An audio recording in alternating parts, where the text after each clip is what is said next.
দীঘা জগন্নাথ ধাম, এই ধাম শব্দটি এরপর থেকে আর ব্যবহৃত হবে না। ভারতের সংস্কৃতি, পরম্পরা, সনাতন সংস্কৃতি, রীতি অনুসারে সাধারণত কোনো মহান ব্যক্তি যেখানে জন্মান তাদের কিন্তু সেই রকম স্থানগুলিকে ধাম হিসেবে চিহ্নিত করা। নামটা চেঞ্জ হচ্ছে, ধাম শব্দটা উঠে যাবে, এখন থাকবে শ্রী শ্রী জগন্নাথ মন্দির। যেখানে জগন্নাথ দেবের যে অর্চনা হয়, আধ্যাত্মিক বিভিন্ন জায়গা, সেই স্থান জগন্নাথ মন্দির হিসেবে নামকরণ হবে।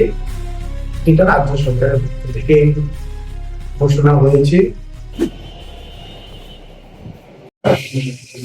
আজকে আমরা সমস্ত মানুষের কাছে ধাম হিসাবে, জগন্নাথ ধাম হিসাবে পরিচিত ছিল, কিন্তু আজ থেকে এটা মন্দির হিসাবে মানুষের কাছে প্রতিষ্ঠিত হচ্ছে। কি বলবেন? আমরা সবাই জানি কি যখন জগন্নাথ ধাম নামকরণ হয়েছিল, তো উড়িষ্যা সরকার থেকে ওখানকার চিফ মিনিস্টার উনি লেটার লিখেছিলেন, আর পুরীর থেকে অনেক পান্ডারা অবজেকশন করেছিল, উড়িষ্যার মানুষ অবজেকশন করেছিল যে ধাম ইউজ করা যাবে না, কেন কি 4টে ধাম হয়। তো আমরা জানি কি পুরী মন্দির শঙ্করাচার্য সম্প্রদায়কে ফলো করে, তো ওদের একটা সেন্টিমেন্ট ছিল ধামটা নিয়ে। তো কালকে আমরা দেখলাম কি মাননীয় মুখ্যমন্ত্রী ওটা অ্যাপ্রুভ করেছেন, আর সেই জন্য আজকে নামটা চেঞ্জ হচ্ছে, ধাম শব্দটা উঠে যাবে, এখন থাকবে শ্রী শ্রী জগন্নাথ মন্দির। আমরা জানি কি ডকুমেন্টে সেই জগন্নাথ ধাম কালচারাল সেন্টার ছিল, ওখানেও ওটা চেঞ্জ হয়ে শ্রী শ্রী জগন্নাথ মন্দির কালচারাল সেন্টার থাকবে। আর কেন কি মন্দির তো আমরা যেখানে জগন্নাথ ধাম লেখা আছে ওর জায়গায় হয়ে যাবে জগন্নাথ মন্দির। বলছি, পুজো পাঠের কি কোনো পরিবর্তন আসবে? না, পূজা পাঠ যেরকম চলছিল ওইরকম চলবে। আমরা জানি কি এখানে ভগবান কাঠের বিগ্রহ আছেন আর পাথরের বিগ্রহ আছে, দুইজনেরই প্রাণ প্রতিষ্ঠা নীতি নিয়ম মেনে হয়েছিল। তো যে কাঠের যে বিগ্রহ আছেন ওদের জন্য আমরা কাঠের চুল্লোতে রান্না করে যেরকম পুরীতে হয় ওরকম ভোগ দেওয়া হয়।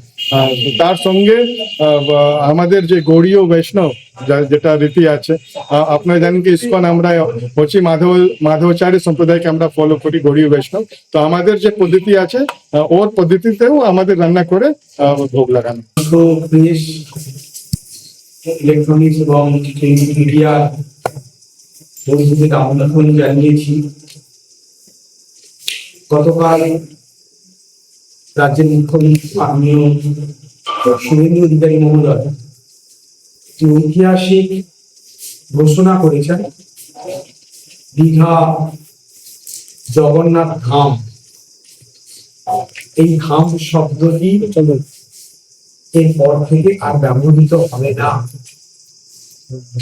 সেটাকে কার্যকর করার জন্য যেখানে ধাম হচ্ছে সেখানে তুলে দেওয়া শুরু।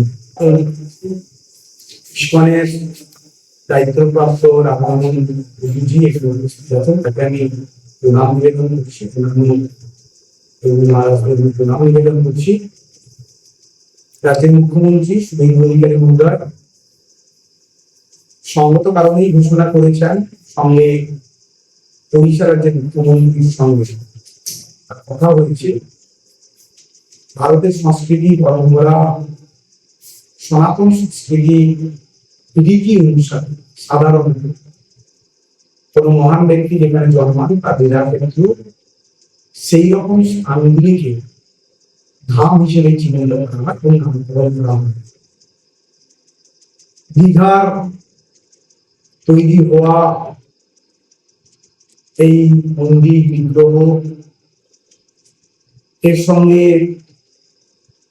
সাধারণ মানুষের আত্মিক এবং আধ্যাত্মিক যোগ আছে, সেটা আমরা সকলেই স্বীকার করি। সনাতন সংস্কৃতির রীতি অনুসারে যেহেতু ধাম কথাটি এক্ষেত্রে প্রযোজ্য নয়, রাজ্যের মুখ্যমন্ত্রী সঙ্গত কারণে বিগত সরকারের করা এই ভুলটি সংশোধন করে দিয়েছেন, কিন্তু তার অবস্থানকে কোনোভাবেই অস্বীকার করা হয়নি। তার রাজ্য সরকারের সরকারি নথি অনুসারে বাইরের পুরো বিষয়টি শ্রী শ্রী জগন্নাথ কালচারাল সেন্টার হিসেবে পরিগণিত হবে, সেই নামেই থাকবে। আর ভেতরে যেখানে জগন্নাথ দেবের পূজা অর্চনা হয়, আধ্যাত্মিক বিভিন্ন জায়গা, সেই স্থানটি জগন্নাথ মন্দির হিসেবে নামকরণ হবে। এটা রাজ্য সরকারের পক্ষ থেকে ঘোষণা হয়েছে। আমরা এখানে এসে আজকে কেবল সেই নির্দেশিকা কার্যকর করার জন্য সমবেত হয়েছি।